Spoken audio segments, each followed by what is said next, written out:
সুপ্রিয় শ্রোতা, গল্প পাঠের আসর চ্যানেলে শুনতে যাচ্ছেন মহাশ্বেতা দেবী রচিত 1084 মা উপন্যাসটির অষ্টম এবং অন্তিম পর্ব।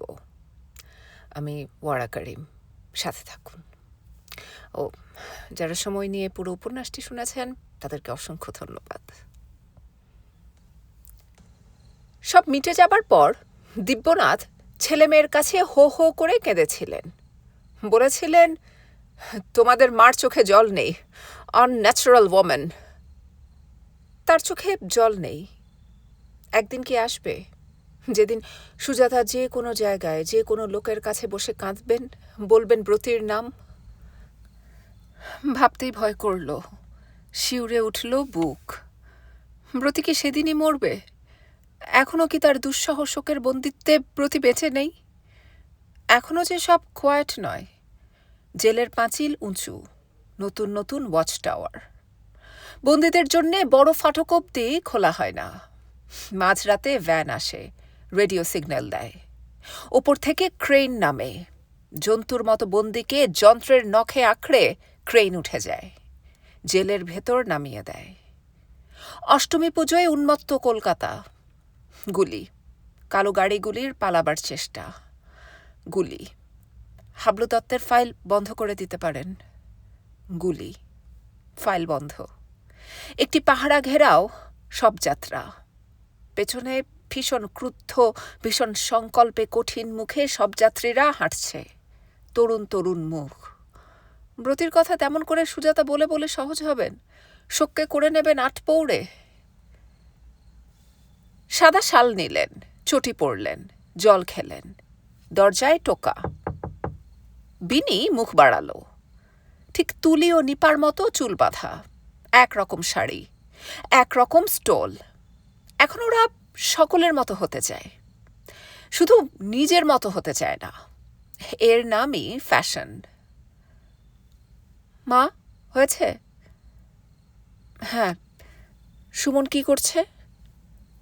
আয়ার কাছে, এখন ঘুমোবে। চলো নিচে চলো। সুজাতা আলো নেভালেন, বেরিয়ে এলেন। ভেতর থেকে স্নায়ু, শিরা, হৃৎপিণ্ড বলছে না না না। কিন্তু সুজাতা সিঁড়ি দিয়ে নামতে লাগলেন।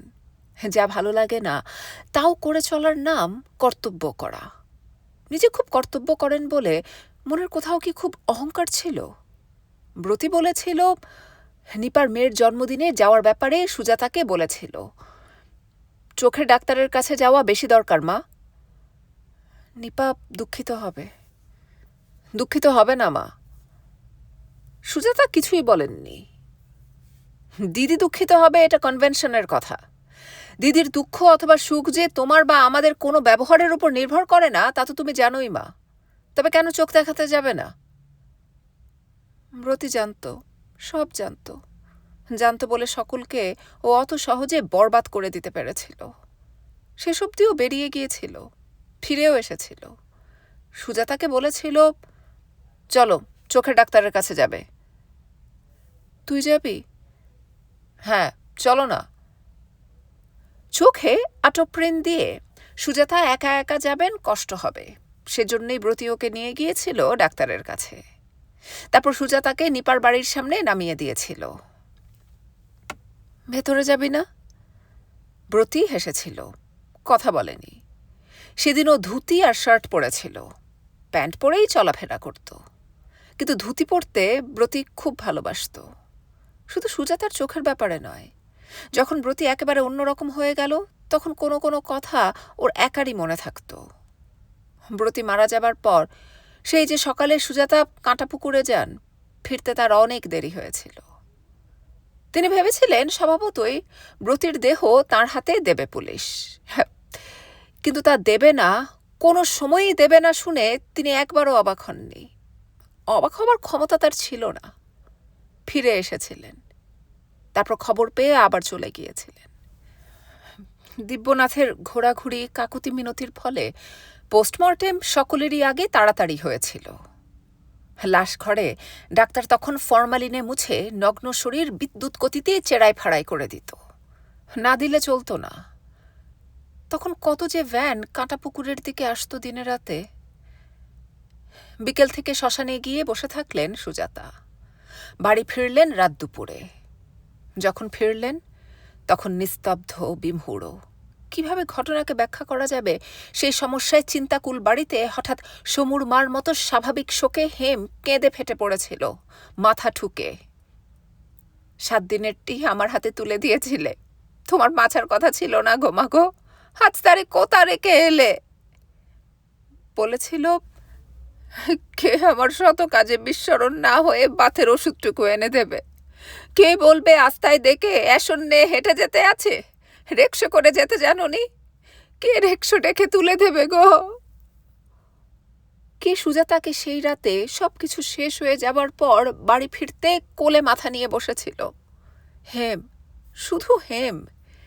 ব্রতী হেমকে সবসময়ে কত যে দেখত, অথচ দিব্যনাথ বলতেন আনফিলিং সান। সুজাতার বলতে ইচ্ছে হলো, আজ আমি সিঁড়ি দিয়ে নামতে পারছি না ব্রতী। ব্রতীকে বলতে ইচ্ছে হলো, তুই যে বলতিস সবচেয়ে কঠিন নিজের মতো হওয়া, আমি আজ নিজের মতো করে যদি চলতে পারতাম ব্রতী।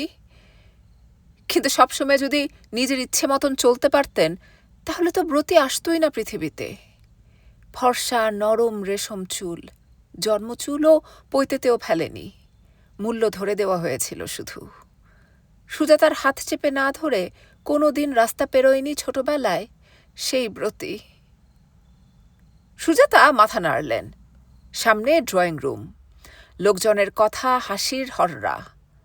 পৃথিবীটা কি শুধু মৃতদেহের জন্য তৈরি, যে মৃতরা খায়, ঝগড়া করে, লোভে ও লালসায় উন্মত্ত হয়, যারা শ্রদ্ধেয় হয় না, যাকে ব্রতী ভালোবাসতে পারে। ব্রতী শ্রদ্ধা করতে চায়, ভালোবাসা পেতে চায়, এখনো চায়, কেননা এখনো কিছুই কোয়াইট নয়। অশান্ত, অস্থির, ক্ষুব্ধ, যন্ত্রণার্ত, বিদ্রোহী, অসহিষ্ণু সময়। সুজাতা পর্দা সরিয়ে ঘরে ঢুকলেন। মিসেস কাপাডিয়া ওর গুরুর সঙ্গে কথা বলছিলেন। একটু দূরে নিপা হাতে স্কচ নিয়ে এর পেছনে তার পেছনে মুখ লুকোচ্ছে, খিলখিল করে হাসছে। ওর পিস্তুত দেওর বলাই দত্ত কাঁটায় একটা মাংসের টুকরো নিয়ে ওকে তাড়া করছে। নিপার মুখে ও মাংসটা গুঁজে দেবেই দেবে। টনির বোন নার্গিস গেরুয়া নাইলন বুলের অত্যন্ত আঁট জামা ও প্যান্ট পরে একটু একটু করে নাচছে আর ঘাড় ঘুরিয়ে কার সঙ্গে কথা বলছে। নার্গিস গুরুর ভক্ত সেবিকা, ও ভারতবর্ষে স্বামীর ধর্ম প্রচার করবে। নার্গিসের এক হাতে লেমন কর্ডিয়াল। অত্যধিক মদ্যপানের জন্য তো নার্সিংহোমেই থাকে ডিপসোম্যানিয়ার রোগী হিসেবে, শুধু বিশেষ বিশেষ দিনে বেরিয়ে আসে, তবে গেরুয়া পড়তে ভোলে না। বিনিকে দেখা যাচ্ছে না। তুলি, নিপার বর অমিত, টনির বন্ধুদের সঙ্গে কথা বলতে বলতে চেঁচিয়ে হেসে উঠল, তারপর গাল পেতে দাঁড়ালো। টনি ওর গালে চুমো খেল, কে যেন ছবি তুলল ওদের। মিসেস কাপাডিয়ার হাতে টল স্কচ। সুজাতা ও অন্যরা ওর কথা শুনছেন। সুজাতার মুখে স্মিত হাসি, মাথা কাজ করছে না, শরীর অবসন্ন। যখন স্বামীকে দেখলাম, মাই ডিয়ার, তুমি বিশ্বাস করবে না, something in me caught fire, জ্বলে উঠল। তখনই আমি দেখতে পেলাম স্বামীর মাথার পেছনে হেলো, ঠিক যেন আলো জ্বলছে। আলোটা গ্রু ব্রাইটার অ্যান্ড ব্রাইটার, যেন 1,000 suns। ফেল্ট মোড়া ঘরে কুশকে ওরা স্ট্র্যাপ করে ফেলে রেখেছিল। মুখের ওপর মাথার দিক থেকে 2,000 ওয়াটের বাতি জ্বলছিল আর জ্বলছিল। কুশের 10টা আঙুল থেকে নখ তুলে নেওয়া হয়ে গিয়েছিল। শরীরের প্রত্যেকটা স্নায়ু কেন্দ্রে সূচ বেঁধানো হচ্ছিল আর তুলে নেওয়া হচ্ছিল। 48 ঘন্টা, তারপর 72 ঘন্টা, তারপর বলা হয়েছিল ইউ আর ফ্রি। বের করে বাড়িতে আনা হয়েছিল, তারপর বাড়ির সামনে নামিয়ে কুশকে গুলি করা হয়। ওর চোখের মনেই গলে গিয়েছিল। কিন্তু মিসেস কাপাডিয়া 1000 সূর্যের জ্যোতি দেখেও দৃষ্টি হারাননি। অন্তর্দৃষ্টি তার খুলে গিয়েছিল। The Swami was flying his own plane. He just looked at me and said, এসো আমার কাছে, meet me at Miami. আচ্ছা, আমি যে মায়ামি যাব তা কেমন করে জানলে বলো ডিয়ার? বললেন, "You are the girl in the book you are carrying." কি বই তা জানো dear? Black girl in search of God. আমি ব্ল্যাক ছিলাম ডিয়ার, আমার সোল ব্ল্যাক ছিল। I found my God and all was light in both senses. আলো আর হালকা। নন্দিনীর ভেতর কি যেন একটা মরে গেছে। মরে গেলে মানুষ ভারী হয়ে যায়। ব্রতির হাতটা কি ভারী ছিল। অনুভূতি মরে গেলেও বোধ হয় সব দেহের মতো গুরুভার হয়ে যায়। সে মৃত অনুভূতির ভার টানছে বলেই কি নন্দিনী পা টেনে টেনে চলে? আর স্বাভাবিক হবে না ও, স্ত্রী হবে না, জননী হবে না। যারা পথের আলো থেকে, মানুষ থেকে প্রতিটি ধুলোকে ভালোবেসেছিল, তারা কোনো দিন জননী হবে না। যারা সন্তানের সঙ্গ সহ্য করতে পারে না, পুরুষ থেকে পুরুষ, মদ থেকে হাসিস, পালিয়ে পালিয়ে বেড়ায়, তারা স্নেহহীন ভালোবাসাহীন জীবনে শিশুদের আনবে। শুধু অপচয়। সেই থেকে স্বামী আমার গুরু, নট অনলি মাইন। সারা দুনিয়ার মানুষ একদিন স্বামীর ডিসাইপল হবে, like Vivekananda. America has discovered him, now India will know him. Jishumitra হাঁ করে মিসেস কাপাডিয়ার কথা শুনছিলেন। তিনি সুজাতাকে বললেন, আলাপ করিয়ে দিন আমায়, just do. I am dying to know her, please do. Mrs Kapadia, Jishumitra, আমাদের বন্ধু। So pleased. মলিমিত্র ফিসফিসিয়ে সুজাতাকে বললেন, ভেবেছে তুমি ইংরেজি জানো না, তাই বাংলা বলছে। How funny! কি পড়ে এসেছে দেখেছ? ইনসাফারেবল বিচ। হিরে দেখাচ্ছে আমাকে। মিসেস কাপাডিয়া হিরে কথাটা শুনলেন। হাসি মাখা উজ্জ্বল চোখে মলির দিকে তাকালেন। তারপর বললেন, ডায়মন্ডস পড়তেই হবে। স্বামী বলেন হিরে হচ্ছে সোলের সিম্বল, পিওরিটি। How nice. কিন্তু তোমায় আমি মাপ করিনি ডিয়ার। ওয়াই? ডগ শোতে তুমি আমার গোল্ডেন রিট্রিভারকে প্রাইজ নিতে দাওনি। আমি নয়, রোভার। ইয়াস, আমি এত রেগে গেলাম, কিন্তু when I saw your dog, সুজাতার দিকে ফিরে বললেন, তুমি বিশ্বাস করবে না dear, something in me went mad with envy. Jishumitra বললেন, স্বামীর কথা বলুন। তিনি গড, তিনি almighty. He wants India to have this poverty. তাই লোকের এত সাফারিং। When he wills, সবাই রিচ হবে। সত্যি? নিশ্চয়ই। যখন টনি আর তুলির বিয়ের কথা জানালাম, he went into ধ্যান। ধ্যান করে বললেন, মেয়েটি ভেরি ভেরি আনহ্যাপি। ওদের বাড়িতে একটা ইভিল ছায়া পড়েছে। বললেন, নিশ্চয়ই। বললেন, টনি আর তুলি যখন স্টেটসে যাবে, তখন উনি কয়েকটা ফুল দেবেন, সেগুলো বাড়ির চারিদিকে পুঁতে দিতে হবে। মলিমিত্র হঠাৎ সুজাতাকে বললেন, তুমি কি কনভার্ট হবে সুজাতা? তোমার গুরু আছেন না? কনভার্ট? কেন, মিস্টার চ্যাটার্জি যে বললেন হোল ফ্যামিলি স্বামীর বিলিভে কনভার্ট হবে। জানি না তো। গুরু থাকতে কি গুরু বদলানো যায়? আমার কোনো গুরু নেই মলি। আহা, রনু আর ব্রতি একবার গেছিল না, যখন ওরা স্কুলে ছিল পরীক্ষার ফল জানতে। উনি শাশুড়ির পুরুত ছিলেন। শাশুড়ি ওকে দিয়ে ঠিকুজি করাতেন। লক্ষেশ্বর মিশ্র ব্রতির ঠিকুজিও করেছিলেন। ব্রতির ঠিকুজি কি বারবার দেখেননি সুজাতা? দীর্ঘায়ু, অবদ্ধ, ব্যাধি ভয়হীন, আঘাত শঙ্কাহীন। সুজাতা ঠিকুজিটা ছেড়ে ফেলে দেন। মলিমিত্র মিসেস কাপাডিয়াকে বললেন, ইউ নো হার ইয়াঙ্গার সান ব্রতি? সুজাতা বললেন, মিসেস কাপাডিয়া, আমি একটু ওদিকে যাই। 3টি টল হুইস্কির পর মিসেস কাপাডিয়ার মন অত্যন্ত টলটলে। চোখে রুমাল দিলেন তিনি। I know. Oh dear, how you must be suffering. স্বামী কি বলেছেন শোনো ডিয়ার? নিশ্চয়ই। সুজাতা উঠে গেলেন। যিশুমিত্র বললেন, আজই তো তার ডেথ অ্যানিভার্সারি। সত্যি?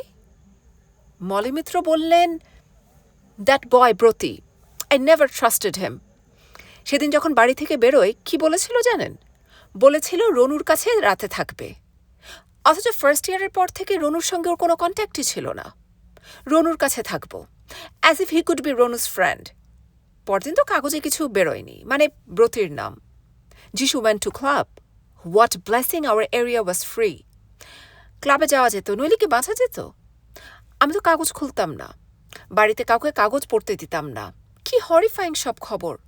তা যিশু ক্লাব থেকে তাড়াতাড়ি ফিরে এসে বলল, জানো, চ্যাটার্জির ছেলে মারা গেছে। ওহ, হাউ আননার্ভিং ফর ইউ। তারপর আমার দাদা, হ্যাঁ ডিসি, ফোন করলেন ব্রতি এখানে এসেছিল কিনা। শুনে যিশু রনুকে প্যাক অফ করলো Bombay. You did right. Naturally আমরা এলাম কন্ডোলেন্স জানাতে। তখন Chatterjee had a bad time. হাসাপ করার জন্যে বেচারার কি ছুটোছুটি। তখন আমাদের যা কষ্ট হতো জানেন। নিশ্চয়ই Sujata is a thoroughly unfeeling wife. She spoiled her son. নইলে এরকম ফ্যামিলির ছেলে কখনো। যিশুমিত্র বললেন, ওর যে কি দিন গিয়েছে তখন। আপনি কোথায় ছিলেন? স্টেটসে। টনি? এখানেই। As Molly said, Park Street, Camac Street, few areas were free. টনির বন্ধু সরোজ পালি তো তখন অপারেশন ইনচার্জ। ব্রিলিয়ান্ট বয়, কি কারেজ! কিভাবে ধরতো এদের? সত্যি। মলিমিত্র বললেন, কি ফুলিশনেস। সমাজের জুয়েলগুলোকে তোরা মারলি, লাভ হলো কি? তোরাও মরলি। মাঝখান থেকে অনেস্ট ট্রেডারগুলো ভয় খেয়ে এখান থেকে ক্যাপিটাল তুলে নিয়ে ভেগে গেল।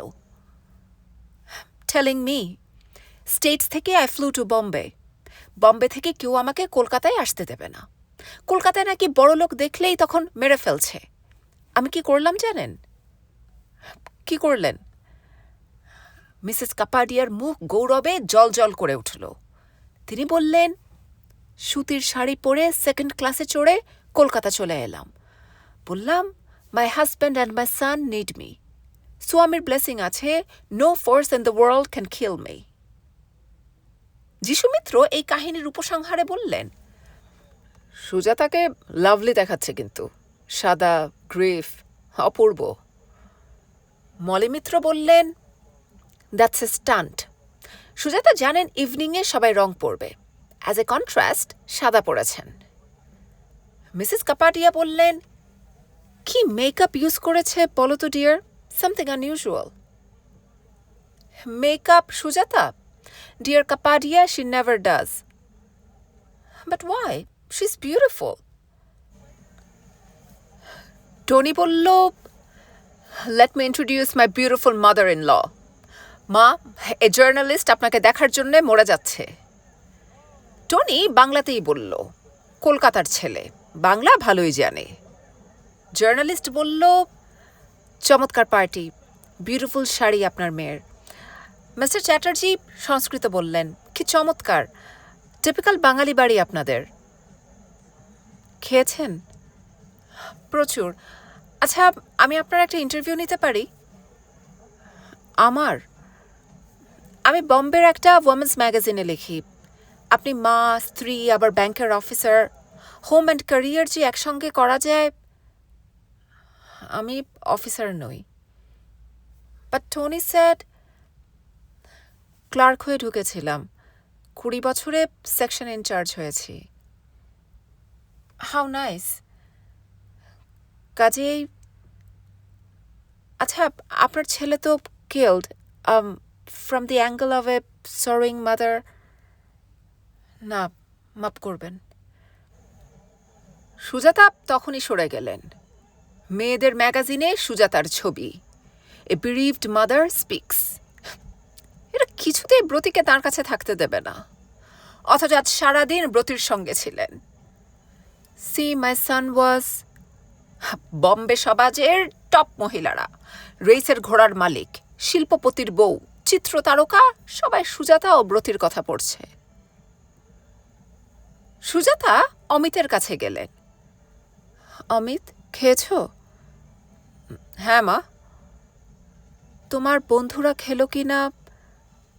সবাই খেয়েছে। হুইস্কি আছে, তবু তার জামাই মাতাল হয়নি দেখে সুজাতা অবাক হলেন। অমিতকে বেছে এনেছিলেন দিব্যনাথ। নিপার সেতারের মাস্টারের সঙ্গে পালিয়ে গিয়েছিল। ওকে ধরে এনে 1 মাসের মধ্যে বিয়ে দিয়েছিলেন দিব্যনাথ। অনেক খরচ করেছিলেন। দুর্বল চিত্ত, ভীতু, বড় চাকুরে, বড় লোকের আদুরে ছেলে অমিত, নিপার বর। অমিতের জন্যে সুজাতার দুঃখ হয়। আগেও মদ খেত না, এখন মাতাল হবার জন্যেই মদ খায়।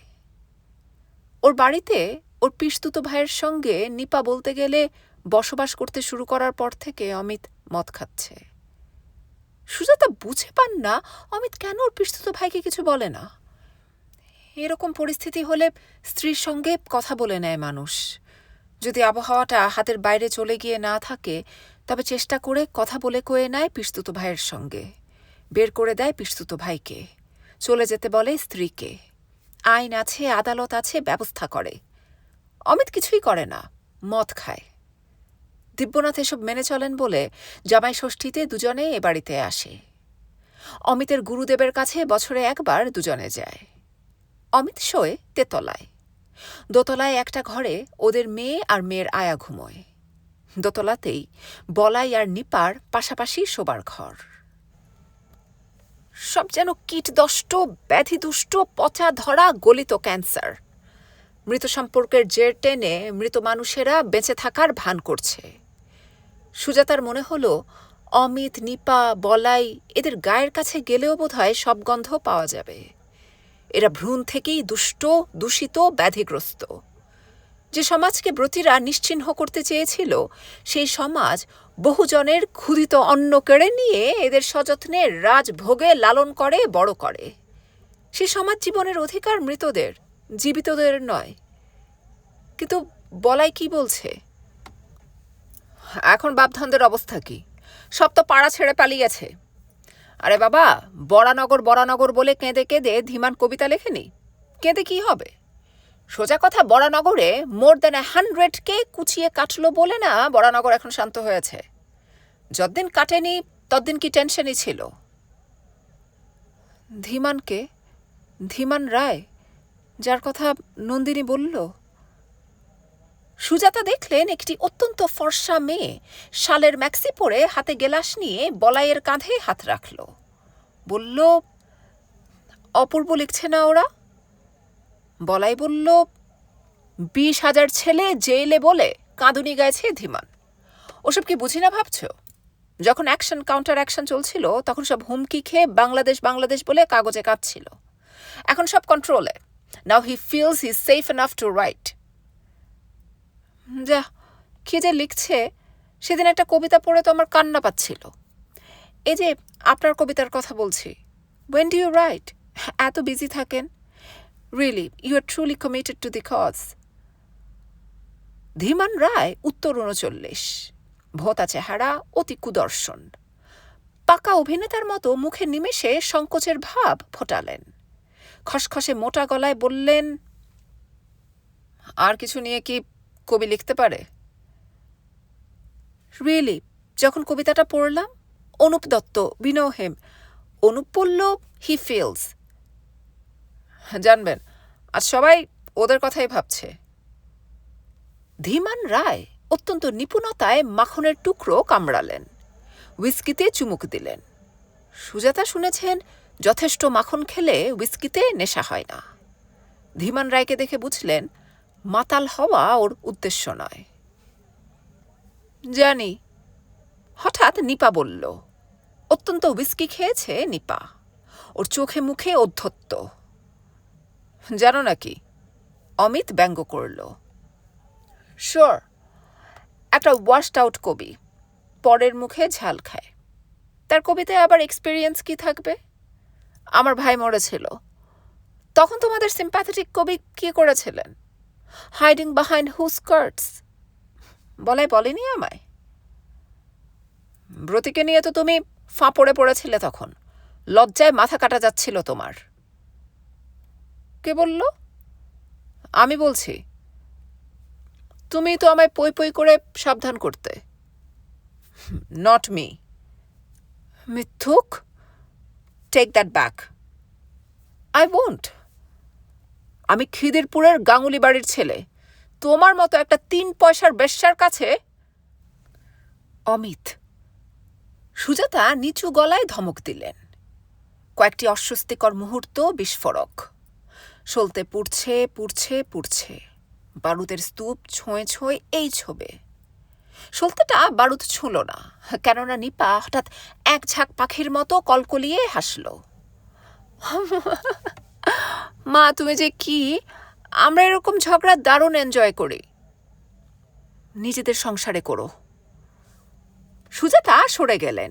পার্টি জমেছে, টেম্পো উঠেছে, প্রায় সকলেই মাতাল। টনির বোন নার্গিস দুটো অ্যাস্ট্রে বাজিয়ে সোয়ামী সোয়ামী বলে নাচছে। যিশুমিত্র উবু হয়ে বসে হাততালি দিচ্ছেন, একটু দুলছেন।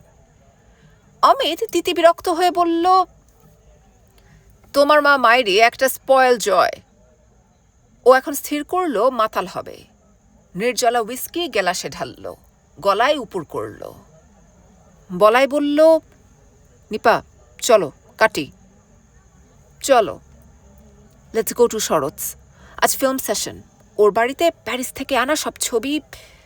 বলাই ঠোঁটে ও গালে জিভ খুঁড়িয়ে একটা অদ্ভুত শব্দ করল। শব্দটা যেমন নগ্ন তেমনি মাংসল। শব্দটা শুনেই বোঝা গেল ছবিটা কিরকম হবে, নিশ্চয়ই উত্তেজক। চলো। ওরা বেরিয়ে গেল। ধীমান রায় অমিতকে বলল, আপনি তো আচ্ছা লোক। কেন?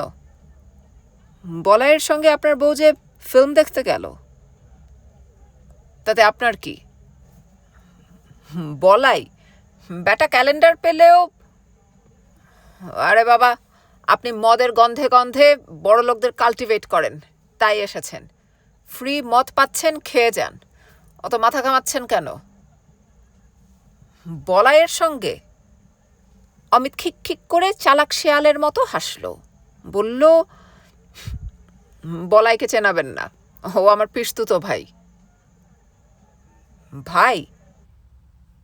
হ্যাঁ মশাই, মহিমারঞ্জন গাঙ্গুলির পৌত্র আমি, দৌহিত্র।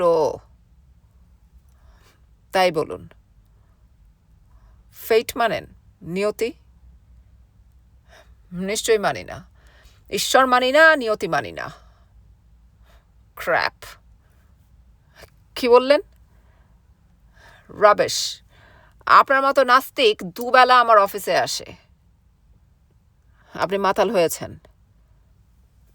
আপনি হননি? ফেট মানুন মশাই, ফেট আছে। কিরকম? ফেট ছাড়া আর কি? বলাই ফ্যামিলির একটা মেয়েকে ছেড়েছে যে আমার বউকে ছেড়ে দেবে? আরে মশাই, আমার ছোট পিসি, ওর ছোট মাসি, তাকে দিয়ে ওর বদমাশি শুরু হয়। নিপাকে ও সহজে ছাড়বে? তবে হ্যাঁ, বলাই বনেদি মাল, ফ্যামিলি ছেড়ে বাইরে বদমাশি করে না। বলাইয়ের সঙ্গে বউকে? বলাই আমার ভাই, আমার বন্ধুও বটে। ওর কি কানেকশন জানেন? ওকে চটালে।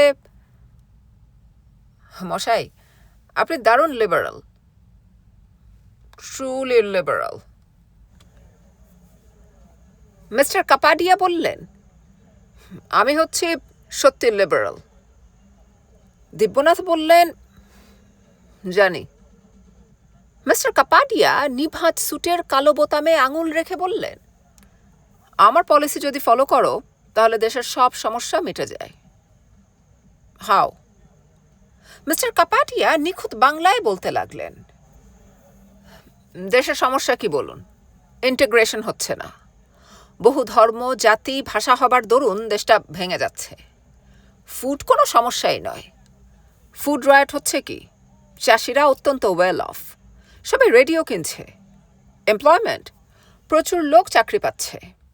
ন্যাশনাল ওয়েলথ, সকলের হাতে পয়সা আছে। নইলে হাউ কাম বাড়ি হচ্ছে, গাড়ি কিনছে সবাই, সবাই দামি মাছ মাংস খাচ্ছে। ট্রু। ভাষা আবার একটা সমস্যা নাকি? যে যেখানে আছে সেখানকার ভাষা শেখে। আমি এখানে মদ বিক্রি করছি, তাই বাংলা শিখেছি। মাস্টার করেছেন? করতেই হবে, ট্যাগরের ভাষা? সত্যি? ভাষার সমস্যা এইভাবে সলভ করলাম। তারপর ধর্ম। ধর্মের দরকার কি? বার্ন ডাউন মন্দির, মসজিদ, এভরিথিং। ফলো স্বামী। স্বামী জ্যান্ত ঈশ্বর, তাকে ফলো করো। যা বলেছেন। আমরা স্বামীর children in India, Delhi, Bombay, Kolkata, মাদ্রাজে আপিস খুলছি। 6,000 লোককে চাকরি দেব। প্লেন আর হেলিকপ্টার কিনছি। ভারতের সব ভাষায় স্বামীর মেসেজ ছাপব। আকাশ থেকে ভারতের সব জায়গায় মেসেজ ছড়াবো। ইন নো টাইম সবাই স্বামীকে ফলো করবে। ট্রু। ধর্মের সমস্যাও গেল। জাতের সমস্যা? ল করে দাও কেউ নিজের রাজ্যের জাতের ভাষার লোককে বিয়ে করতে পারবে না। Bengali marriage Punjabi, Odia marriage Bihari, Assamese marriage Marathi, ব্যাস সব সমস্যা মিটে গেল। টনির সঙ্গে তুলি যেমন, আমি গ্রেটফুল ফর দিস। সে কি মশাই, আমি গ্রেটফুল অ্যান্ড প্রাউড। আমিও। Great mogul of the wine trade, তার সঙ্গে সম্পর্ক। আপনি বা কম কিসে? Tony is a great boy. Tuli is a great girl. Jackie is a great son. জ্যোতিও ভাই। Nargis is a great girl. Nipa too. আমাদের গ্রেট ফ্যামিলি। আপনাদেরও। আপনাদের পেডিগ্রি, আপনারা জমিদার। আমরা কুলিন। Kulin, that's great. একদিন ফ্যামিলি ট্রি দেখাবো। নিশ্চয়ই দেখবেন তখন। একটা কথা চ্যাটার্জি। কি? মিসেস চ্যাটার্জি, আপনার ছোট ছেলের শখটা? না না, শি ইজ অল রাইট। আপনার ছেলে হয়ে এরকম মিসগাইডেড। নিশ্চয়ই তাই হবে। Bad company, bad friends, must be that. জানেন আমরা বাপ ছেলে কিরকম ক্লোজ ছিলাম? শুনেছি তুলির মুখে।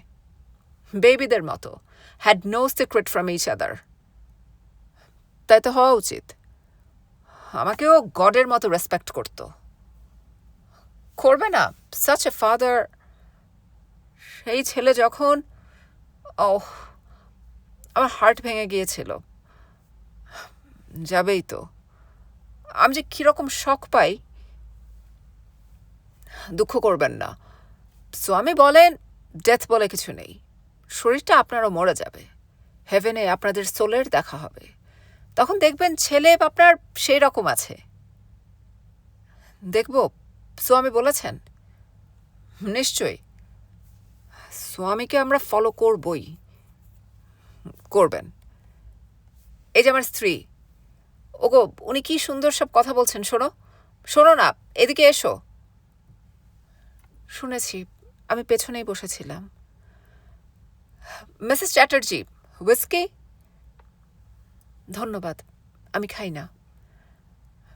শরীর খারাপ লাগছে? না। সুজাতা উঠে গেলেন। বিনি ডাকছে। ব্যথা আসছে, ঘন ঘন আসছে। ব্যথার তরঙ্গ, ঢেউ যেন জোরে জোরে ভাঙছে। সব যেন দুলছে, আবছা হচ্ছে, আবার স্পষ্ট হচ্ছে। জ্যোতি বোধহয় রেকর্ড লাগিয়েছে। উন্মত্ত আজ। কেন বিনি? মা, তুলি ডাকছে। কেন? টনির কোন স্পেশাল বন্ধু এসেছে। কই? বাইরে। বাইরে কেন? গাড়ি থেকে নামবেন না। নামতে বলো।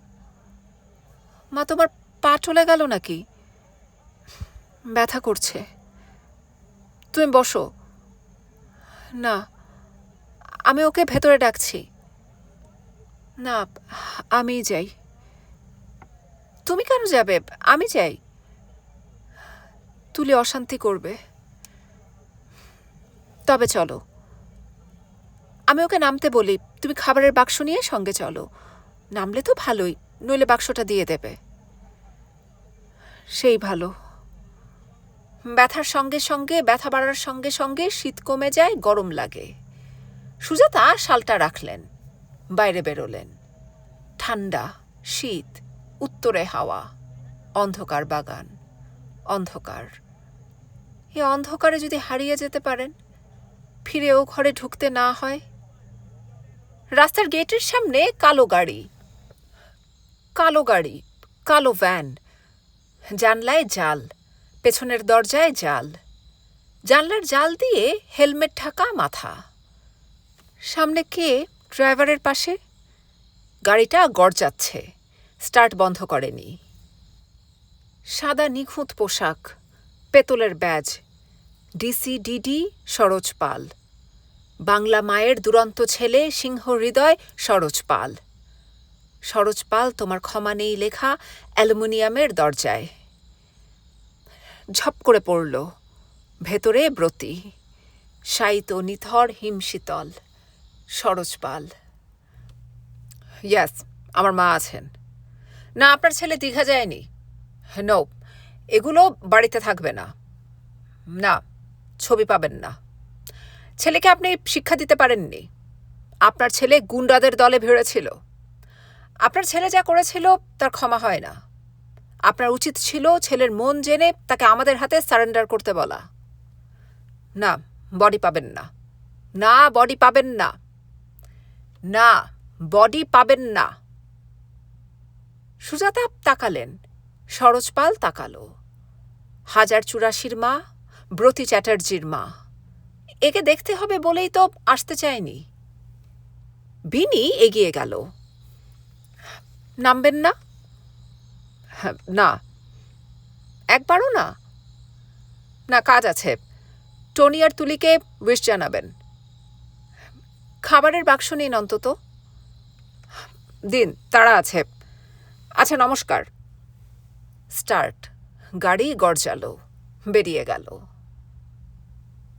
এখনো কাজ, এখনো ইউনিফর্ম। কালো গাড়ি, জামার নিচে ইস্পাতের চেইনের জামা, খাপে পিস্তল, পেছনের সিটে হেলমেট পরা শান্ত্রী। কোথায় আনকোয়াইট? কোথায় কাজ? ভবানীপুর, বালিগঞ্জ, গড়িয়াহাট, গড়িয়া, বেহালা, বারাসাত, বরানগর, বাগবাজার। কোথায় কাজ? কোথায় দোকানে ঝাঁপ পড়বে? বাড়িতে বাড়িতে দরজা বন্ধ হবে। রাস্তা থেকে ত্রস্তে পালাবে পথচারী, সাইকেল, নেড়ি কুকুর, রিকশা। কোথায় বাজবে সাইরেন? ধুপ ধুপ ধুপ, রাস্তায় বুটের শব্দ, ভ্যানের গর্জন, খটখটাখট গুলির আওয়াজ হবে। কোথায়? কোথায় পালাবে? আবার পালাবে ব্রতী? ব্রতী কোথায় পালাবে? কোথায় ঘাতক নেই, গুলি নেই, ভ্যান নেই, জেল নেই?